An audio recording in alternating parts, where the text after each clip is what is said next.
Setiap negara memiliki tradisi unik, termasuk Bhutan. Ya, di negara ini terdapat tradisi yang dikenal dengan nama Bomena. Bomena merupakan kegiatan menyelinap ke kamar anak gadis perawan di tengah malam.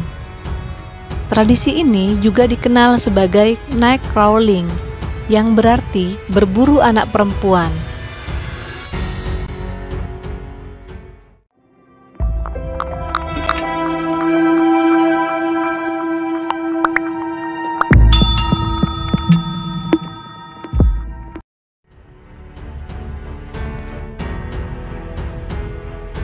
Mereka yang menyusup ke rumah anak gadis ini jelas mempunyai tujuan untuk melakukan hubungan seksualitas. Kebiasaan itu telah dipraktikkan pada zaman kuno oleh orang-orang di beberapa daerah pedesaan Jepang dan Bhutan, negara di Himalaya Timur yang dipisahkan oleh Cina dan India. Selama bertahun-tahun, orang Bhutan dikenal sangat menjunjung tinggi adat dan tradisi mereka. Terlepas dari betapa anehnya kebiasaan ini bagi manusia modern. Budaya ini dipraktikkan oleh pria muda dan tua. Pada malam hari, seorang pria menyelinap ke kamar seorang gadis untuk membujuknya melakukan hubungan seksual.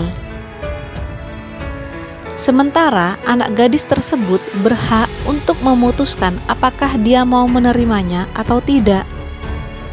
Jika ia setuju dengan berhubungan badan, maka itu bisa mengarah pada pernikahan.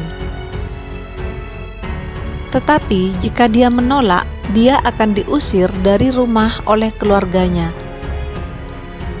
Ini adalah tradisi di mana orang-orang muda menemukan pasangan mereka dan menikah.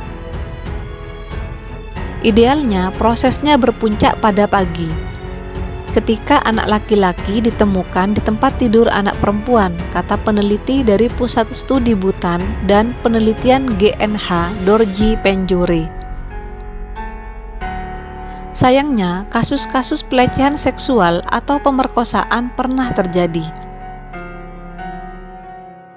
Mungkin itu sebabnya beberapa ayah menyimpan tongkat kayu untuk melindungi putri mereka dari lelaki hidung belang. Bomena juga berdampak pada tingginya tingkat kehamilan remaja perempuan, serta meluasnya penyakit seksual, termasuk kelahiran anak di luar nikah. Kebiasaan ini mungkin masih dipraktikkan di beberapa desa di Bhutan. Namun, berkat modernisasi, tradisi aneh ini perlahan mulai ditinggalkan. Pasalnya, para pemuda di sana mulai mengadopsi gaya pacaran modern sebagaimana kaula muda pada umumnya. Bhutan adalah negara berbentuk kerajaan yang terletak di wilayah timur Himalaya dan berbatasan langsung dengan India dan Tibet.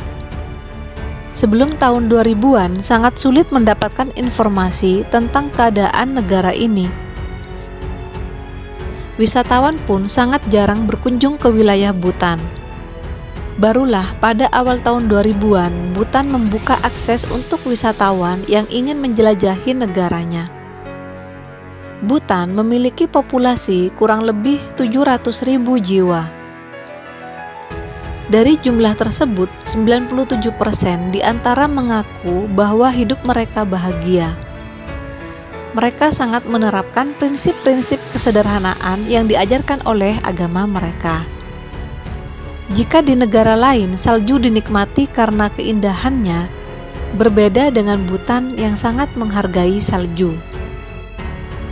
Saking berharganya, saat salju pertama turun di wilayah Tiger Nest, seluruh negara di hari itu juga akan langsung berlaku hari libur nasional.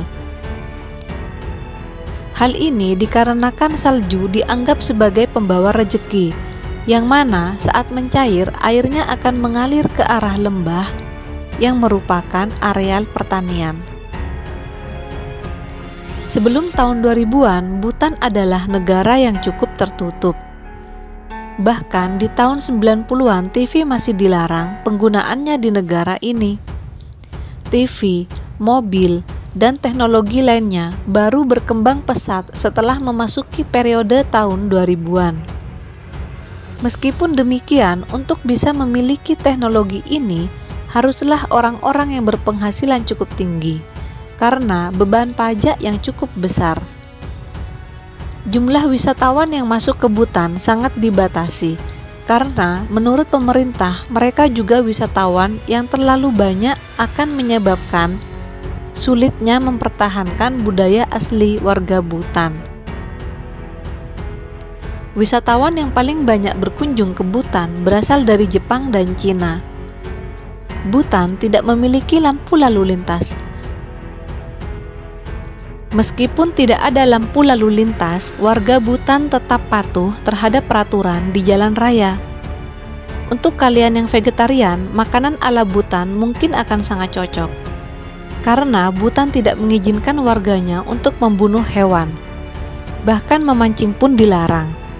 Hal ini mereka terapkan berdasarkan ajaran Buddha, yang mana membunuh makhluk hidup akan dapat mendatangkan karma.